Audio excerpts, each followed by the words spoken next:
सौभाग्यशाली गुरुमुखों, आइए सुनते हैं श्री गुरु महाराज जी की बचपन की लीलाएं। गुरुमुखों, ये सत्संग आपको बहुत ही पसंद आने वाला है, तो आप सभी गुरुमुखों से विनम्र निवेदन है कि गुरुमुखजन ध्यान पूर्वक इस सत्संग को सुने और अपना जन्म सफल करें। प्रेम सहित मिलकर बोलो जयकारा, बोल मेरे श्री गुरु महाराज की जय। सत्संग शुरू करते हैं। आज दिल कुर्बान है उन पावन चरणों पर जिसने आकर इस जीव को दुनिया के बंधनों से छुड़ाकर प्रेम और आनंद का पाठ सिखाया है। ऐसे सतगुरु पर सदा सदा कुर्बान है। किसी प्रेमी ने खूब लिखा है कि आए हैं धुरधाम से जो लेकर संदेश परमारथ का, वे घट ही में सब जानत हैं, ये खेल बना सब स्वार्थ का। नहीं किसी के बंधन में बनते, देते हैं ज्ञान यथारथ का। अवतार धरे उपकारक बन है, पाठ पढ़ा निस्वार्थ का। नहीं किसी के बंधन में, देते हैं ज्ञान यथारथ का। अवतार धरे उपकारक बन, पाठ पढ़ा निस्वार्थ का। बढ़ते हैं अपने पथ पर ही और सदैव लक्ष्य पर ध्यान धरें। फिर उनकी उपमा को कोई किस जुबान से बयान करे। वो कैसा प्रीतम है, उसकी महिमा गाते हुए लिखते हैं कि उसकी महिमा का बयान किस मुख से किया जाए। एक और प्रेमी ने अपने हृदय के उद्गार मालिक के चरणों में रखे हैं। अर्ज करते हैं, महकी फिजा महकता चमन, गुल गुलशन गुलजार है तू। कहते हैं, हे मेरे प्यारे, हे मेरे प्रीतम सतगुरु, महकी फिजा महकता चमन, गुल गुलशन गुलजार है तू। वफा के गुल खिलते हैं जिसमें, वो मोहब्बत की बहार है तू। दिलकश अदा मस्तानी चाल, खूबसूरती का पैगाम है तू। दिलकश अदा मस्तानी चाल, खूबसूरती का पैगाम है तू। मदमाते नैन मुस्काते लब, किसी शायर का कलाम है तू। मदमाते नैन मुस्काते लब, किसी शायर का कलाम है तू। कोई शायर भी क्या बयान कर सके उस प्यारे सतगुरु के।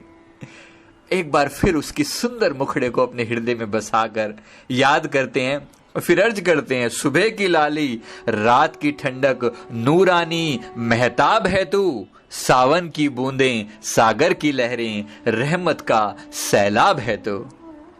सावन की बूंदें सागर की लहरें, रहमत का सैलाब है तू। हे मेरे सतगुरु, तेरे सजदे में जो झुक गया उसका निगहबान है तू। 5 नियम की कश्ती पे ले जाता उसको पार है तू।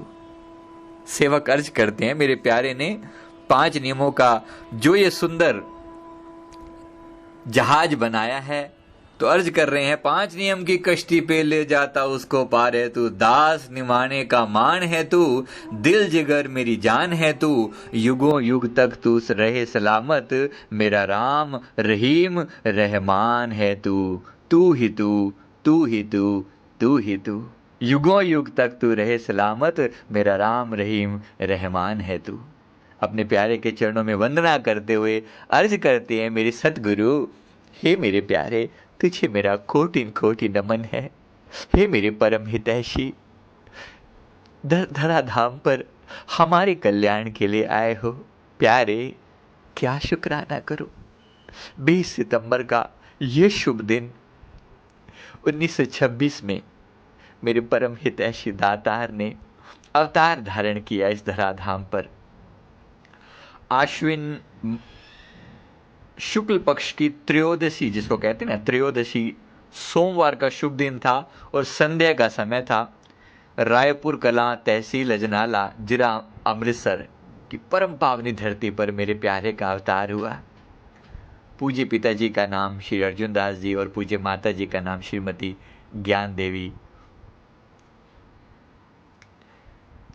किसी प्रेमी ने ये बताया, अब ये बात में कितनी सच्चाई है मालिक आप भी जानते हैं, कि श्री प्रभु जी के अवतार से एक दिन पहले 19 सितंबर रविवार की शुभ रात्रि को माता ज्ञान देवी जी को भगवान ने साक्षात दिव्य दर्शन दिए और फरमाया कि पूज्य ज्ञान देवी जी आपकी परम पवित्र कोख से कल हर नर रूप में इस धराधाम पर साक्षात अवतार धारण करेंगे। बोलो जयकारा बोल मेरे श्री गुरु महाराज की जय। प्रभु जी ने आप अपने बुखार विन से पहले से ही संदेशा दिया कि हम आपकी कोख से कल नर रूप में इस धराधाम पर अवतार धारण करेंगे। तो फिर 20 सितंबर के शुभ दिन जो है श्री परमहंस अद्वैत मत के युग पुरुष, रूहानी शहंशाह, युग सम्राट, हाजिर हुजूर सतगुरु इस धराधाम पर अवतरित हुए। सारी सृष्टि में चहल पहल बहारें छा गई, क्योंकि संपूर्ण सृष्टि के मालिक आ जाए हैं। सर्व मंगल मांगल्य माहौल ऐसा छा गया। शाम के समय में भी पत्ता पत्ता, फूल फूल, डाली डाली महक उठे। संपूर्ण आनंद का वातावरण छा गया। आपके अवतार के बाद जो है पूज्य पिताजी जो थे उनको संसार से एकदम वैराग हो गया और जो ध्यान उनका पूरी तरह सुमरन भजन में लग गया। महाप्रभु के सुंदर मुखड़े पर शुरू से ही जैसे अवतरित हुए, शुरू से ही इतनी सुंदर मुखारविन, सोने नैन नक्श, लंबे लंबे हाथ पांव, पूरा शरीर जो है ना जैसे मतलब संगमरमर की मूरत घड़ के आई हो, और चेहरे पर मुस्कुराहट जैसे आम बच्चे रोते हैं। मेरे प्यारे हजूर सदा सही रोए तो वो ना जो कहीं से बिछड़ के आया हो, ये तो सारी रूहों को मिलाने के लिए आए हैं।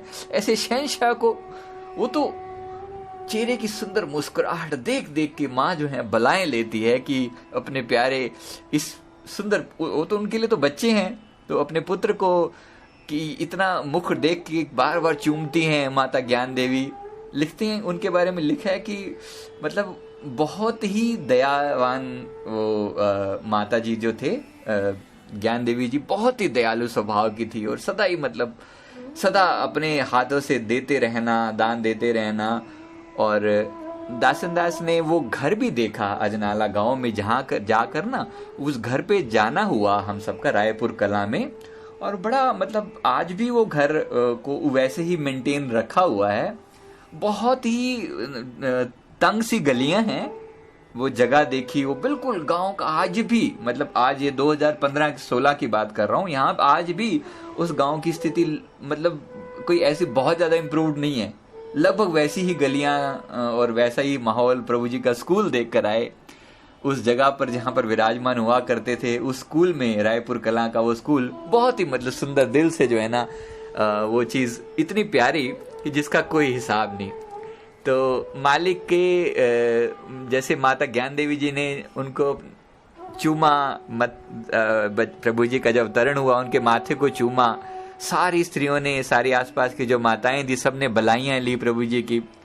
फिर मतलब सारे माहौल आसपास में ऐसा बस कि बस पूछे मत।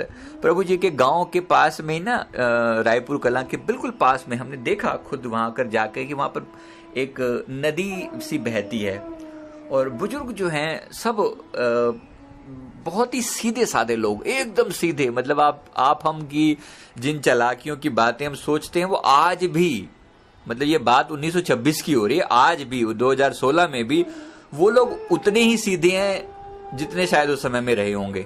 बात ऐसे बिल्कुल पंजाबी, ठेठ पंजाबी में बोलना, और ऐसे प्यार से और ऐसी ठहर कर, जैसे हम लोग इतने जल्दबाजी के माहौल में रहते हैं तो वहां सब ठहरा हुआ है। तो मेरे हुजूर जब आए होंगे तो वैसे ही क्या सुंदर लीला रही होगी, तो मन सोच सोच कर जो है आनंदित होता रहता है। प्रभु जी अवतरित हुए, कुछ समय बाद मुंडन होना था। कुछ दिनों बाद तो जब मुंडन होना था, एक बहुत ही पहुंचे हुए सिद्ध पुरुष आए थे, और इन्होंने तो पिता अर्जुन देव जी ने इनसे प्रार्थना करी कि मुंडन आप ही करें। तो इन्होंने जब प्रभु जी का सुंदर रूप देखा तो कहते हैं कि मतलब बाल रूप देखकर इतने भावुक हो गए थे, मतलब इतना भाव से उन्होंने प्रभु जी को जैसे अपने हाथों में लिया। अब उनका छोटा सा सुंदर सा नन्हा सा स्वरूप वो कन्हैया रूप में जब थे तो इतने प्यारे लग रहे थे। तो पहचान तो गए कि कौन हस्ती हैं ये। फिर उनके चरणों में अपना सर रख के प्रार्थना करी, मनी मन भाव रहे प्रार्थना की, प्रभु आ गए, इस युग को आपकी बेहद जरूरत थी। ये उन्होंने अर्ज की। गुरुमुखों, ये लीलाएं जो मैं अर्ज कर रहा हूँ, ये जरूरी नहीं कि श्री ग्रंथ में कहीं लिखी हों, ये वहाँ के लोगों से सुनी हैं। जो लोग वहाँ जाते रहे हैं अपने दरबार के, वो सुनते हैं, वो बातें जहाँ से पता चलती हैं, तो उन सब का संग्रह करके आपके सामने अर्ज कर रहा हूँ। तो इन संत जी ने जो है ना, पूज्य पिताजी को इनके फरमा दिया था कि अर्जुन देव जी, आपका ये बालक जो है बहुत ऊंची हस्ती का मालिक है, ये कोई साधारण बालक नहीं है, और ये बड़े बड़े लोगों का मुंडन किया करेगा। आज तो हम इसका मुंडन करने आए हैं, ये बड़े बड़ों का मुंडन किया करेगा। आज हम देख सकते हैं कि मेरे प्यारे प्रभु, संतों के सिरताज मेरे सतगुरु, जब कितने लोगों को मुंडन करके उनको साधु वेश प्रदान करते हैं, उनको संत बनाते हैं, जिनके सामने दुनिया झुकती है, तो ऐसे संतों के शिरोमणि संत मेरे सतगुरु जो हैं, उनके पावन चरणों में दासन दास सदा सदा नमन करता है, उनके चरणों में अर्ज करता है, हे मेरे परम हितैषी, हे मेरे प्यारे, आपका सुंदर ये बाल रूप, आपकी ये लीलाएं जो है मेरे हृदय में सदा बसी रहें। तो सेवक ने फिर से मुंडन का के बारे में आप लोग शायद जानते हैं कि मुंडन का मतलब ये भी होता है कि अहंकार, ईगो का नाश करना, का दमन करना। तो मेरे प्यारे ने कितने लोगों का ईगो हटाया है, कितने लोगों को प्रेम की राह सिखाई है, क्योंकि हौमै जो है वो प्रेम का वैरी है। मेरे प्यारे ने कितने लोगों को प्यार से, अपनी करुणा से, अपनी दया से, अपनी लीलाओं से कितने लोगों को जो है वो प्रेम का मार्ग दर्शाया है, उनके अहंकार को खत्म किया है।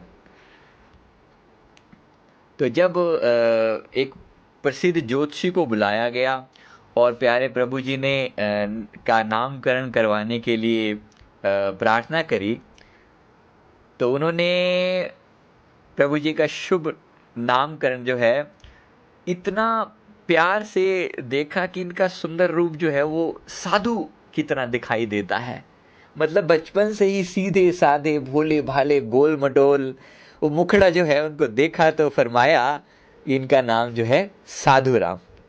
बोलो जयकारा बोल मेरे श्री गुरु महाराज की जय। तो थोड़े समय के अंदर पिताजी ने जो है वो ये समझ लिया कि ऐसा ना हो कि भाई पंडित जी का कहना सच ही हो जाए और ये साधु ही बन जाएं। इन्होंने फिर अर्ज करी कि महाराज, इनका नाम जो है कोई बदल दीजिए, कोई ये साधु रूप में ही ना हो। तो पंडित जी ने सीधा सीधा तो उनको पता ही था कि ये कौन हस्ती हैं, लेकिन फिर भी उन्होंने कहा कि ठीक है, चलो लोक मर्यादा, अगर आपको ऐसा ही अच्छा लगता है, तो उन्होंने उनका नाम जो है वो राम प्रकाश रखा। अब सोचिए, राम प्रकाश नाम भी उतना ही सुंदर है, उतना ही प्यारा है जितना साधु राम। राम का प्रकाश, वो खुद राम हैं, खुद इस धरा धाम पर कुल मालिक आए हैं, तो ऐसे मालिक की क्या महिमा गाई जाए, किस रूप में गाई जाए। तो फिर आज प्रभु जी के सुंदर दर्शनों के लिए बड़े बड़े संत, एक बार अवतार का पता चलता है ना, तो ये सोचो कि जितने भी ये महापुरुष हिमालयों में बैठे हैं, दूर तप तपस्या कर रहे हैं, इनको ये तो पता चल ही जाता है कि कोई महान हस्ती का संसार में आना हुआ है।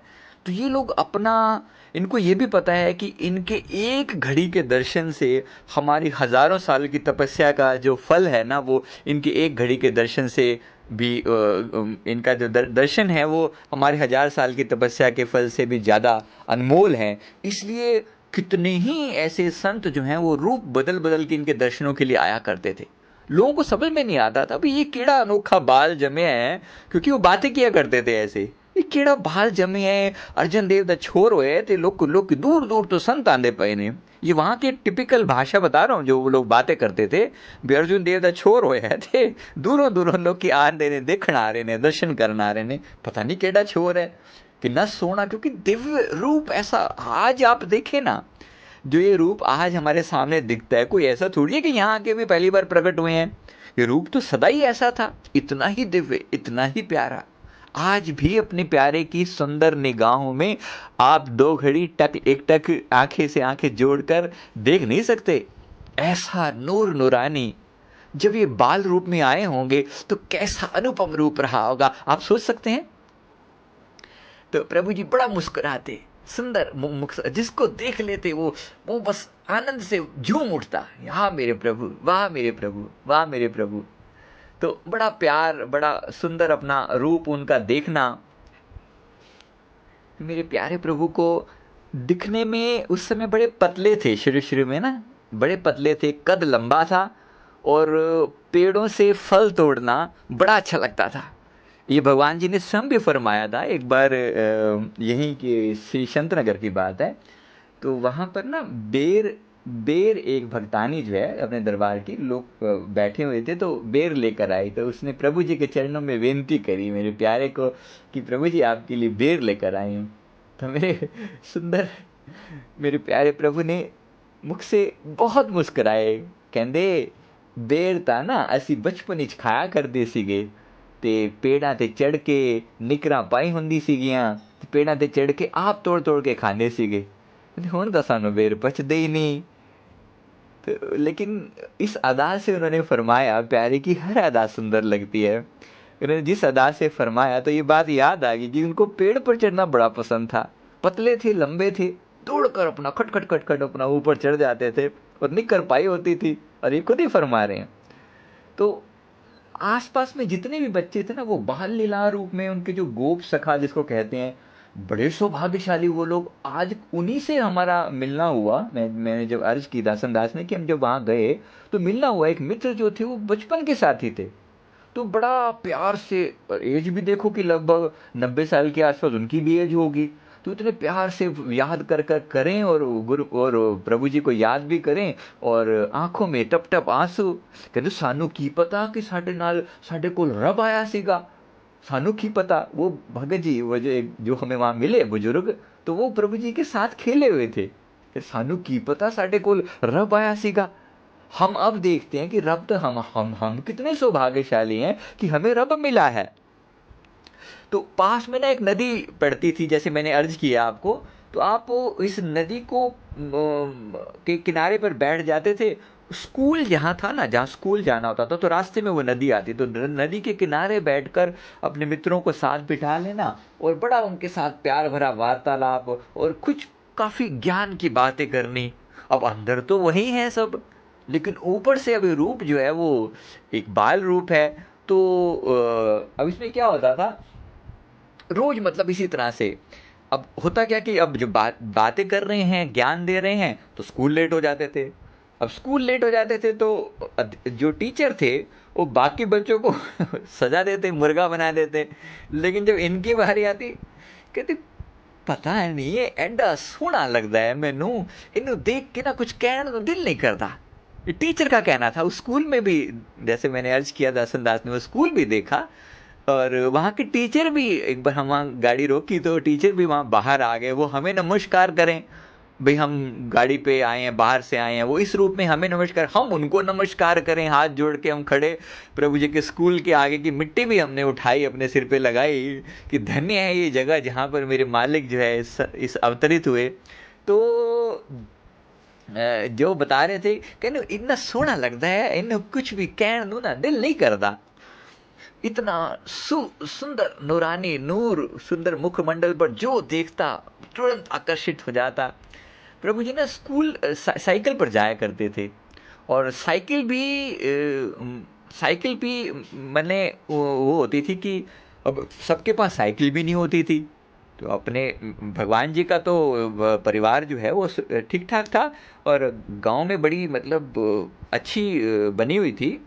तो अब बाकी बच्चों को भी साथ बिठा लेना, 4-4 बच्चे साइकिल पर लेके जा रहे हैं भगवान जी सबको। सेवा भाव तो सदा से ही था ना, सदा से सेवा भाव था। फिर क्या करते, एक बार ना सबके बस्ते इकट्ठे कर लेते, सबके बस्ते लेकर साइकिल पे लेकर, और सबके बैग पहले छोड़ आते।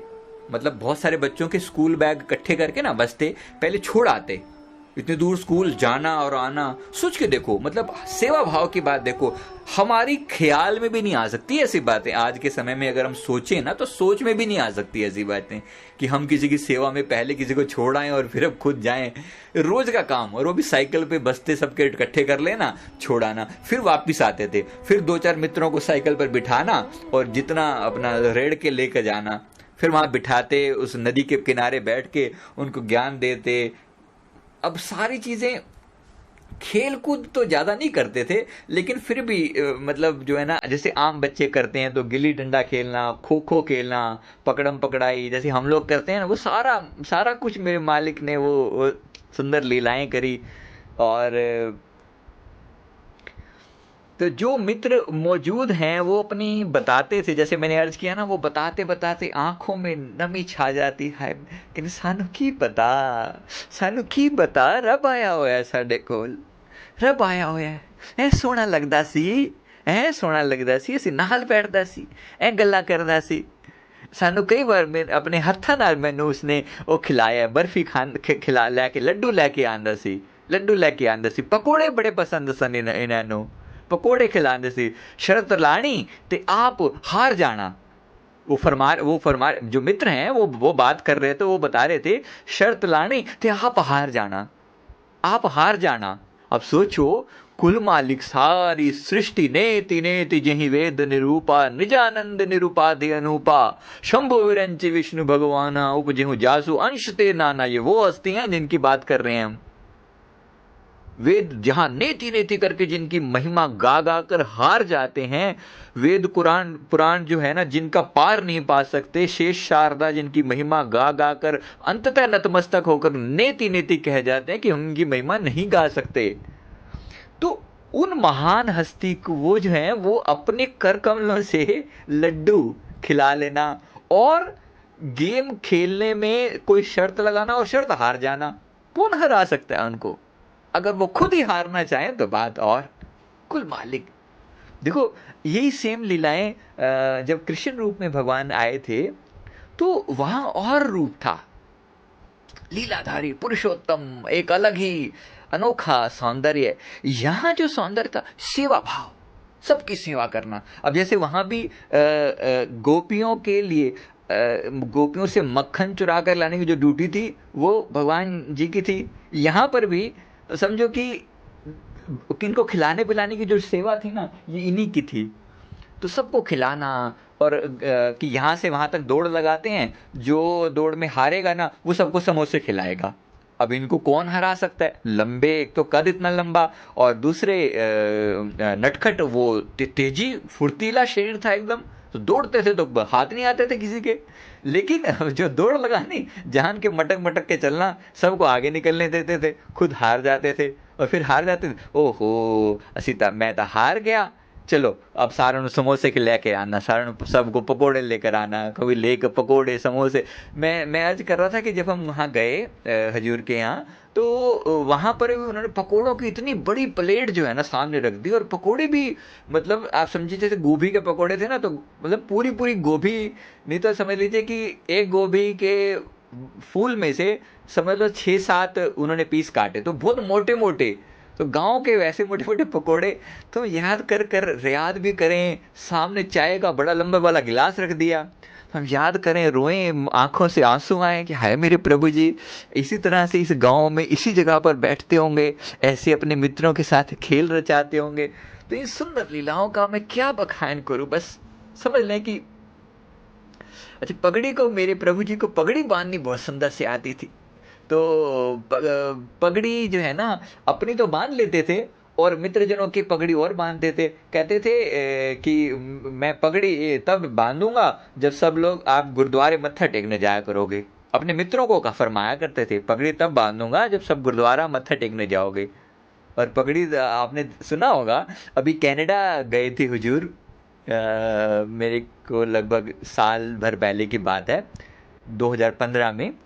तो वहाँ मैंने सुना ऐसा कि किसी के ना, किसी ने आना था या प्रभु जी ने किसी के घर कृपा करनी थी, तो वहाँ अपने इनको फरमाया, नज़दीकी संत जनों को, महात्मा जनों को फरमाया कि सानू ना पगड़ी लेके आओ। पगड़ी पहननी है। तो बड़े हैरान महात्मा जन, भाई किस बात की ये क्या लीला है। अब उनके किसी के मन के भाव पूरे करने थे हुजूर ने।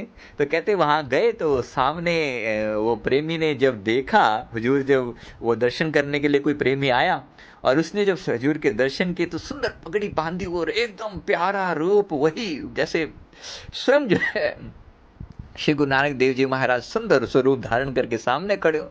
वो प्रेमी तो दंडोते करे, सोना रूप देख देख के रोए रोए कि मालिक क्या रूप धारण किया है आपने, मैं क्या बयान करूं आपकी महिमा को। इतना सुंदर रूप, इतना प्यारा रूप, कोई हद नहीं।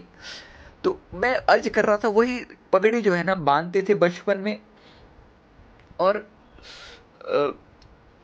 मतलब हर बात में कुर्बानियां देनी, हर बात में हार जाना, हार जाने के लिए हार की जो है ना पैसे दे देना किसी को, शर्त लगानी, हर शर्त में हार जाना। सारी सृष्टि जिसके लिए नेति नेति करके जिसके आगे हार जाती है, वो अपने बाल सखाओं से सिर्फ छोटी मोटी शर्तें हार रहे हैं। सोचो क्या लीला हो रही है। वो सुंदर प्यारा प्रीतम उसकी। फिर एक बार किसी मित्र से बात हुई तो वो, मैं अर्ज कर रहा था, वो मित्र ने विनती करी है हमें, बात करते करते ना उनके मतलब नेत्रों में ऐसे जल भराए, कहा सानू पता है जानबूझ के हारदा हो सी, ये जानबूझ के हारदा सी, क्योंकि तदों भी लोकां दियां झोलियां भरदा सी ते हुण भी लोकां दियां झोलियां भर रहा है। वो जयकारा बोल मेरे श्री गुरु महाराज की जय। उनके भी मित्र के भी, उनके भी नैन जो है वो सेजल हो गए। और अब क्या कही इस बात को कि मुख से बोल नहीं निकलता था उनके। कहते ता भी जो भी लोकां दियां झोलियां भरदा सी ते हुण तक लोकां दियां झोलियां भरदा पे। देखें प्रेमियों, अपने मालिक से क्या कहें उनकी सुंदर महिमा को, कैसे कष्ट सह सह कर हमारे लिए ना, हमारे लिए खुदा जमीन पे उतर आया है, हमारे लिए ये कैसा सुंदर आलम रचाया है हमारे लिए। कोई क्या महिमा गाए। है मेरे प्यारे प्रभु माल के कुल सतगुरु, तुझ पे दिल कुर्बान प्यारे, तुझ पे दिल कुर्बान। दुनिया सारी खोट है, तू ही मेरी ओट है, तू ही मेरी जान, तुझ पे दिल कुर्बान प्यारे। मेरा रोम रोम तेरे सदके है, रोम रोम तेरे सदके है। माफी चाहता हूँ प्रेमियों, तो आधा घंटा पूरा हो गया और अभी तो लीलाएं जो है समय थोड़ा ही मिला हुआ था, तो लीलाएं तो कोई अंत नहीं है। तो लेकिन ये सारी लीलाएं जो है वो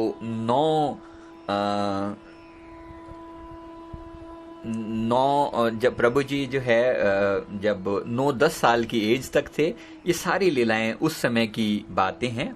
एक और 2-4 बातें जैसे प्रेमियों ने किसी ने बताई कि मतलब धार्मिक कहानियां सुनना सुनाना भगवान श्री कृष्ण जी की, भगवान राम की, ये सब बातें बहुत प्यारी थी प्रभु जी को। तो इनकी बड़ी बहन होती थी, दूसरी क्लास में पढ़ती थी, तो किसी बात को ना चिढ़ा रही थी प्रभु जी को। तो बड़े सहज स्वभाव फरमाया करते थे, मतलब जैसे तेरी सर जाए दूजी, तेरी सर जाए दूजी, ऐसे करके हजूर ने एक बार फरमाया। कहते कुछ तंग कर रही थी सिस्टर जो है, बड़ी सिस्टर, तो इनको कह दिया तेरी सर जाए दूजी। कहते सेकंड दूसरी क्लास में फेल हो गई थी, तो जो कह देना वो बात हो जाती। फिर बाद में पास हो गई, लेकिन मतलब जैसे जो कह दिया वो हो गया। एक बार किसी ने फरमाया, किसी ने, एक प्रेमी ने बताया, कहते कि वो भगवान जी ना कोई मित्र थे साथ में, तो वो चिंतित से थे बड़े। इनके जो उसी एज की बात है, लगभग जब 8-9 साल के रहे होंगे, तो तब जो है इनके कोई आपस में जैसे दोस्त बैठे हुए थे, तो वहां पर किसी ने प्रभु जी के आगे विनती करी। वो बड़ा रो रहा था, तो भगवान जी ने उससे मैं पूछा कि भाई रो क्यों रहे हो। तो उसने कहा कि मेरे भाई यहाँ पे जितने भी सभी बच्चे हैं ना, सबके पास घरों में सबके पास कोई ना कोई पुश्तैनी जायदाद है, कोई ना कोई उनका करने वाला है कि आगे जब हम बड़े होंगे तो कुछ ना कुछ काम धंधा करने का सबके पास साधन है, कोई ना कोई पुश्तैनी ज़मीन, कोई साधन सबके पास है। कहते मेरा तो कोई सर पे है ही नहीं, मेरे पापा नहीं है, तो मेरे पास तो कोई साधन ही नहीं है। तो भगवान जी बड़े भावुक हुए, मालिक तो कुल मालिक के पास कोई कमी है क्या? वो सारे जहान को बांटने के लिए आए हैं और उनका कोई नज़दीकी मित्र और वो भी इस कंडीशन में हो। तो जब उन्होंने पूछा और उसने अर्ज की कि भगवान जी ने फरमाया कि ये सामने दुकानें देख रहे हो? उसने कहा जी। तो उसने कहा कि इनमें से कौन सी दुकान तुझे पसंद है? तो अब दुकानें थी, मतलब अपनी लोकल मार्केट, उनकी उसी गांव के अंदर जो लोकल मार्केट है वहाँ पे 5-7 दुकानें हैं छोटी मोटी, अभी हमने देखी वो। तो वहाँ पर ना कपड़े की दुकान थी। तो उसने इशारा कर दिया कि भाई एक छोटी मोटी दुकान तो होवे, कपड़े की दुकान भी ठीक है, मैं यही काम कर लूँगा। पंजाबी बोलते थे ना दोस्त आपस में, तो उसने कहा कि मैं तो यही काम कर लूँगा। तो भगवान जी ने फरमाया चल आज से दुकान तेरी हो गई, आज से ये दुकान तेरी होगी। सहज स्वभाव ऐसे ही बच्चों की आपस की बात हो रही है ये। और उस प्रेमी ने बताया कि वो दिन था भगवान जी के साथ का, उनकी वचनों का।